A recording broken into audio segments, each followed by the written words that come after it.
নমস্কার। আজ একটা কথা না বললে পারছি না। আজকের এই মুহূর্তে আমার হাত কাঁপছে, কারণ যা দেখছি তা সত্যিই ভয়ঙ্কর। আগামীকালের পঞ্জিকা দেখে আমি থমকে গেছি। শুধু আমি নই, বড় বড় জ্যোতিষীরাও অবাক হয়েছেন। কিন্তু আমি সরাসরি বলছি, আজ কোনো ভনিতা নেই। যা বলবো তা সত্যি। আর এই সত্যি শুধু মেষ রাশির জন্য নয়, গোটা ব্রহ্মাণ্ডের জন্য। কিন্তু সবচেয়ে বেশি প্রভাব পড়বে তোমাদের ওপর, মেষ রাশি। কারণ আগামীকাল 18ই আগস্ট, মঙ্গলবার, সেই দিনটি এমন এক মহাযোগে শুরু হচ্ছে, যা গত কয়েক দশকে দেখা যায়নি। দেবগুরু বৃহস্পতি প্রবেশ করছেন অশ্লেষা নক্ষত্রে, বুধদেব অস্ত যাচ্ছেন, শনিদেব বক্র গতিতে আছেন, আর চন্দ্র তুলা রাশিতে অবস্থান করছেন। মানে কি? মানে হচ্ছে আগামীকাল একই সঙ্গে ঘটবে জ্ঞান, বিভ্রান্তি, প্রতিশোধ আর সম্পর্কের উত্থান পতন। আর এই চারটি শক্তির মাঝে পড়ে যাবে মেষ রাশি। কিন্তু আমি তোমাদের ভয় দেখাতে আসিনি, আমি তোমাদের সতর্ক করতে এসেছি, আর সেই সতর্কতার সাথে দিচ্ছি হনুমানজির অমোঘ বাণী।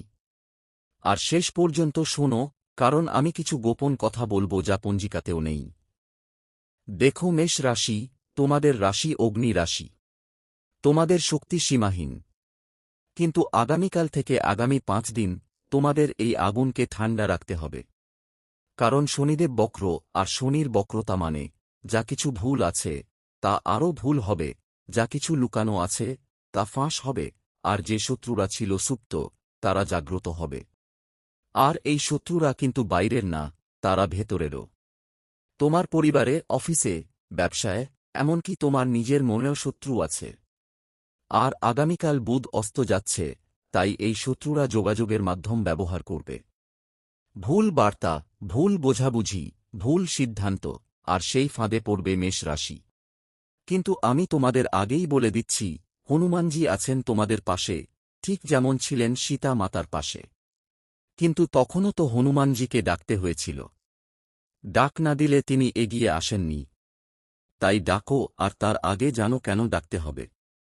প্রথমত শত্রুর কথা বলি।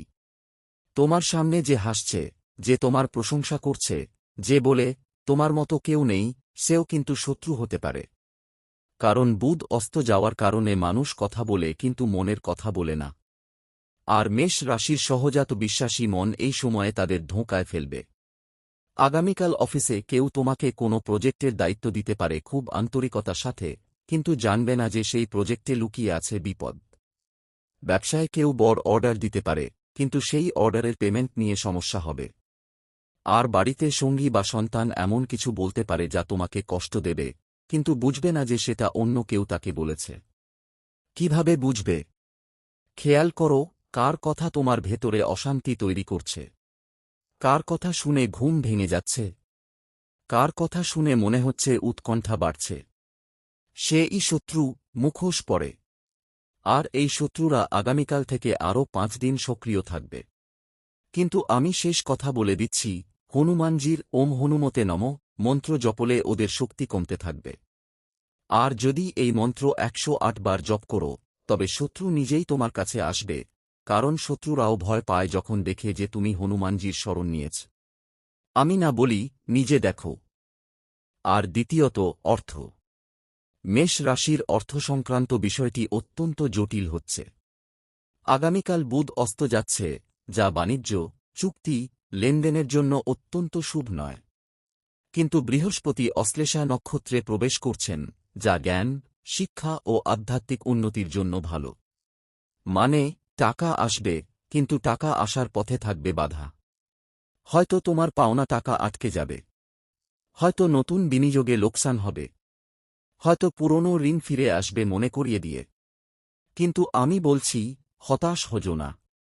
কারণ সেই টাকা ফিরবে, তবে শত্রুরা চাইবে টাকা না ফেরে। তারা তোমার হিসাব ভুল করিয়ে দিতে চাইবে, তারা তোমার ডকুমেন্ট নষ্ট করতে চাইবে, তারা তোমার ব্যাংকের কাজে গোলমাল তৈরি করতে চাইবে। তাই আগামীকাল থেকে প্রতিটি টাকার লেনদেন ডিজিটাল রেকর্ড রেখো, প্রতিটি কথার প্রমাণ রাখো, আর কাউকে বড় অঙ্কের টাকা ধার দিও না। আগামীকাল যদি কেউ বলে, আজই টাকা দাও, কাল ফেরত দেব, বিশ্বাস করো না। কারণ বুধ অস্তে রয়েছে, আর সেই অস্তের ছায়ায় কোনো অঙ্গীকার পূর্ণ হয় না। তবে পূর্ণিমার আগে অর্থাৎ ২৯শে আগস্টের পরে পরিস্থিতি বদলাবে। ততদিন ধৈর্য ধরো। আর যদি হনুমান চালিসা পাঠ করো প্রতিদিন, তাহলে শত্রুর অর্থনৈতিক আক্রমণ ব্যর্থ হবে। কারণ হনুমানজি লক্ষ্মী নারায়ণের ভক্ত, আর লক্ষ্মী যেখানে আছেন সেখানে অর্থের অভাব থাকে না। তৃতীয়ত, হনুমানজি ও তাঁর রক্ষাকবচ। আমি বলছি, মেষ রাশির ওপর হনুমানজির অশেষ কৃপা। কারণ উভয়ের অধিপতি মঙ্গল, তাই মঙ্গল যখন শক্তিশালী তখন হনুমানজিও শক্তিশালী। আর আগামীকাল মঙ্গলবার, সেটা হনুমানজির দিন। তাই এই দিনে যদি তুমি সকালে ঘুম থেকে উঠে মুখ ধুয়ে হনুমান চালিসা পাঠ করো, তবে সেদিনের সমস্ত নেতিবাচকতা ধ্বংস হবে। তবে শুধু একবার নয়, যদি সন্ধ্যায় আবার একবার পাঠ করো, তবে শত্রুরা তো দূর, তারা তোমার পায়ে পড়ে ক্ষমা চাইবে। আমি শতভাগ নিশ্চিত, কারণ হনুমান চালিসার প্রতিটি লাইন যেন এক একটি অস্ত্র। ভূত পিশাচ নিকট নহি আবে, মহাবীর জব নাম শুনাবে, মানে যেখানে হনুমানের নাম হয় সেখানে কোনো নেতিবাচক শক্তি আসতে পারে না। আর তুমি যেদিন হনুমানের নাম নেবে সেদিন শত্রুরা আতঙ্কিত হবে। তাই আমি বলছি, আগামীকাল শুধু পাঠ করো না, সঙ্গে একটি লাল বস্ত্র হনুমানজিকে অর্পণ করো, চন্দন লাগাও আর সিঁদুর দাও। তাহলে দেখবে কি হয়। চতুর্থত, সম্পর্ক ও সংসার। আগামীকাল চন্দ্র তুলা রাশিতে, তাই সম্পর্কের আবহ ভালো। কিন্তু শত্রুরা সেই ভালো আবহ নষ্ট করতে চাইবে। তারা বলবে, তোমার সঙ্গী তোমার ভালো চায় না, তোমার সন্তান তোমাকে বুঝতে পারে না, তোমার ভাই বোন তোমার বিরুদ্ধে ষড়যন্ত্র করছে, আর তুমি যদি এগুলো বিশ্বাস করো, তাহলে বিপদ। কারণ এই কথা শুনলে তোমার মনের আগুন জ্বলে ওঠে, আর সেই আগুনে পুড়বে সম্পর্ক। তাই আমি বলছি, আগামীকাল যদি কেউ তোমার প্রিয়জন নিয়ে কোনো নেতিবাচক কথা বলে, তাহলে সাথে সাথে মুখ ফিরিয়ে নিও। সেটা মনে করো সাপের ফোঁস, যা শুনলেই মরে যেতে হবে।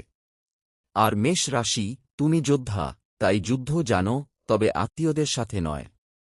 আগামীকাল পরিবারের সাথে একটু বেশি সময় দাও, একসাথে খাও, হাসো, গল্প করো, আর হনুমানজির কাহিনী শোনো। তাহলে শত্রুদের সমস্ত ষড়যন্ত্র নস্যি হবে। পঞ্চমত, স্বাস্থ্য। বুধ অস্ত যাওয়ার কারণে স্নায়ুতন্ত্র দুর্বল হয়, মানসিক চাপ বাড়ে, পাকস্থলী খারাপ হয়, মাথা ব্যথা থাকে। তাই আগামীকাল হালকা খাবার খাও, তৈলাক্ত খাবার পরিহার করো, আর সকালে এক গ্লাস গরম জল পান করো। তাহলে অনেক সমস্যা কমবে।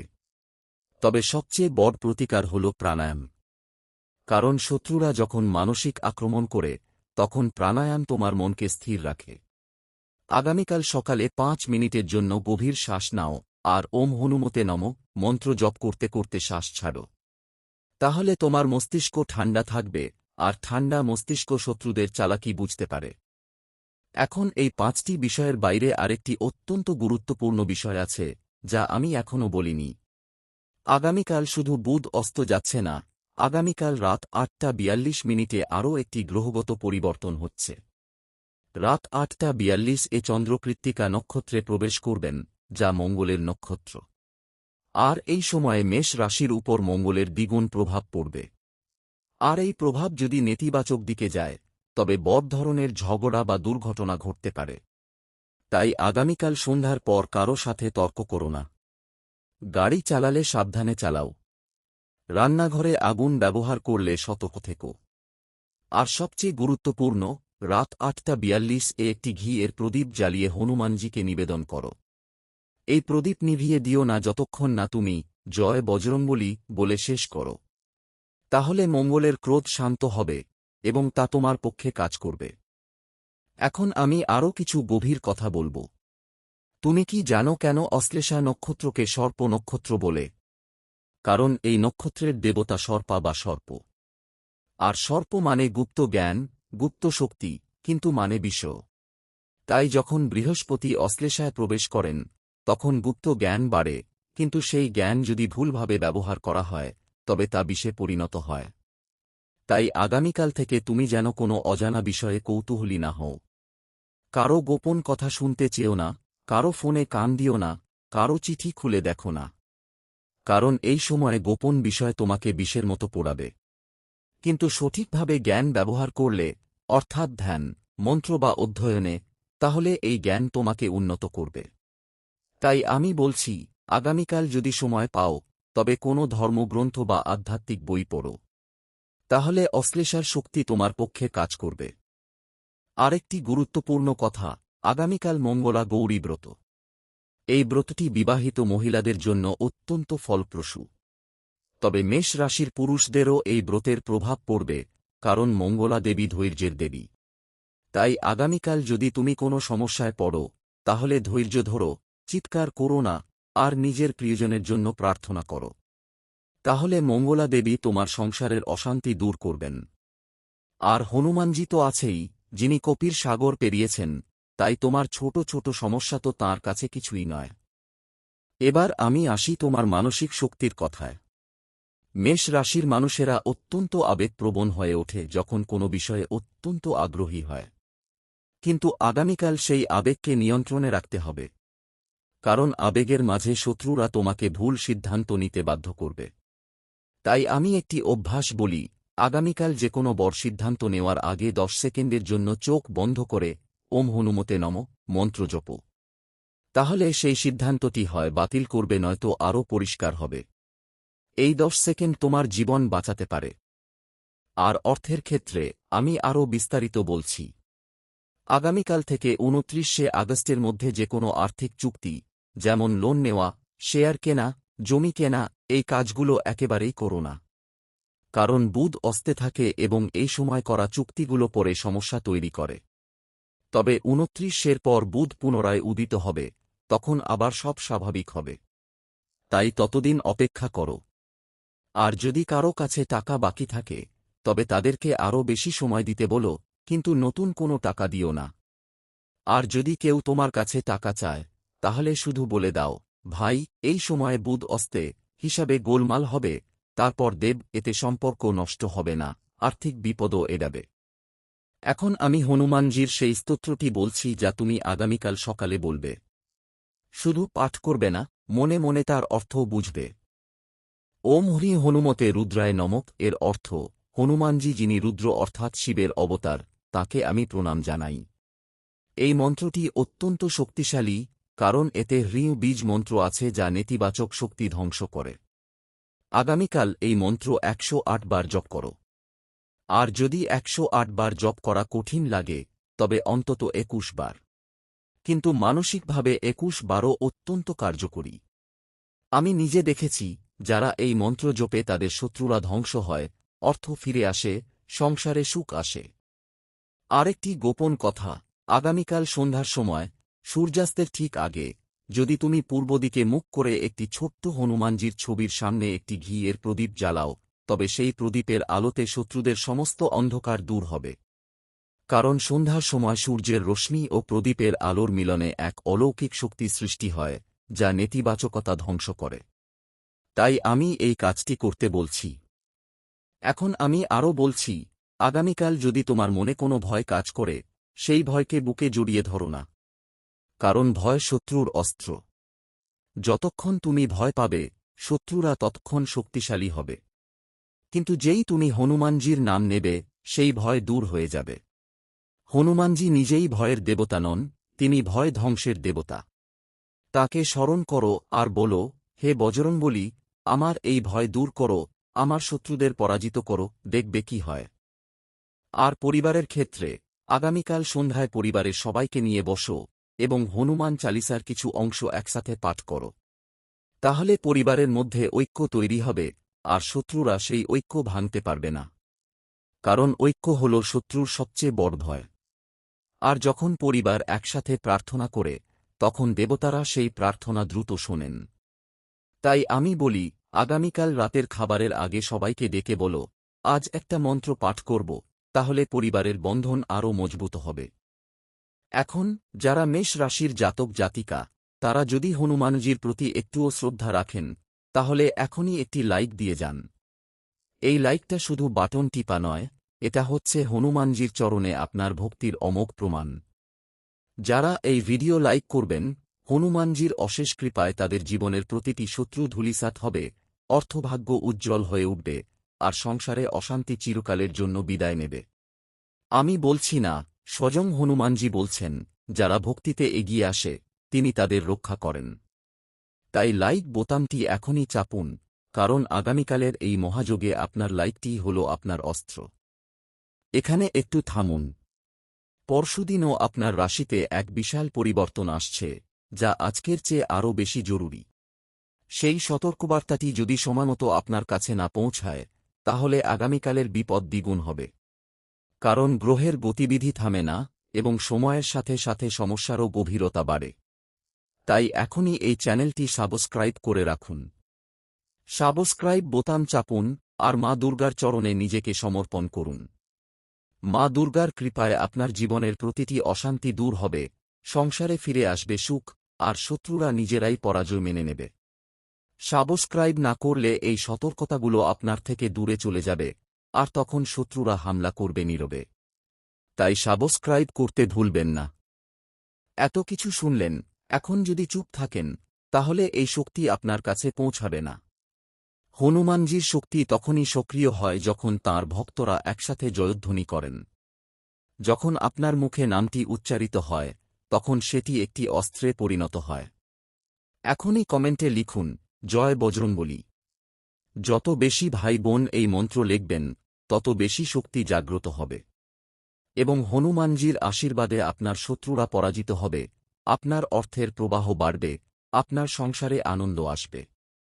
কিন্তু যদি কিছুই না লেখেন, তাহলে সেই শক্তি কম্পিত হবে। তাই এখনই টাইপ করুন, জয় বজরংবলী, আর সমস্ত নেতিবাচকতা দূর করুন। এবার সবশেষে আমি আপনার জন্য একটি বিশেষ রক্ষামন্ত্র নিয়ে এসেছি। এই মন্ত্রটি আগামীকালের জন্য মেষ রাশির সুরক্ষা কবচ। এটি কেবল একটি মন্ত্র নয়, এটি একটি অস্ত্র যা আপনার পিঠে থাকা শত্রুদের আঘাতকে প্রতিহত করবে। কিন্তু মনে রাখবেন, শুধু মন্ত্র পড়লেই হবে না, এটি সক্রিয় করতে হবে। মন্ত্রটি হল ওম হ্রি হনুমতে রুদ্রায় নমঃ।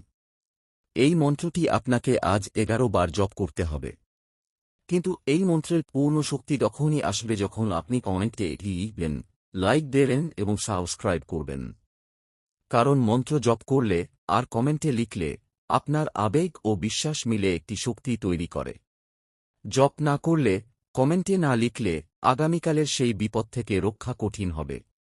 কিন্তু পূর্ণ বিশ্বাসে জপ করলে স্বয়ং হনুমানজি আপনার রক্ষাকর্তা হবেন। তিনি আপনার ঘরে আসবেন, আপনার চোখে আলো দেবেন, আপনার পথের কাঁটাগুলো সরিয়ে দেবেন। তিনি আপনার শত্রুদের ধ্বংস করবেন, আপনার অর্থভাণ্ডার ভরিয়ে দেবেন, আপনার সংসারে সুখের বন্যা বইয়ে দেবেন। হনুমানজির আশীর্বাদ পেতে এখনই কমেন্টে লিখুন, জয় হনুমান ওম হ্রি হনুমতে রুদ্রায় নমঃ। আর এই ভিডিও আপনার প্রতিটি প্রিয়জনের সাথে শেয়ার করুন, কারণ তাদেরও এই সতর্কতা প্রয়োজন। যারা শেয়ার করবেন, তারা যেন হনুমানজির বিশেষ রক্ষা পান। আমি আবার আসছি নতুন কোনো খবর নিয়ে। কারণ গ্রহের গতি থামে না, আর সতর্কবার্তাও থামে না। ততদিন পর্যন্ত নিজেকে আত্মবিশ্বাসী রাখুন, শক্ত রাখুন, আর হনুমানজির নামটি হৃদয়ে ধারণ করুন। মনে রাখবেন, শত্রু থাকবে, কিন্তু আপনি থাকবেন হনুমানজির ছায়ায়। অর্থ আসবে ও যাবে, কিন্তু আপনাকে হনুমানজি কখনো অভাবগ্রস্ত হতে দেবেন না। পরিবারে অশান্তি আসতে পারে, কিন্তু হনুমানজির উপস্থিতিতে তা টিকবে না। স্বাস্থ্য নিয়ে চিন্তা করবেন না, হনুমানজি সব ঠিক রাখবেন। শেষ পর্যন্ত একটাই সত্যি, হনুমানজি আছেন, আর যেখানে হনুমানজি আছেন, সেখানে কোনো বিপদ নেই। জয় বজরংবলী। জয় মা দুর্গা।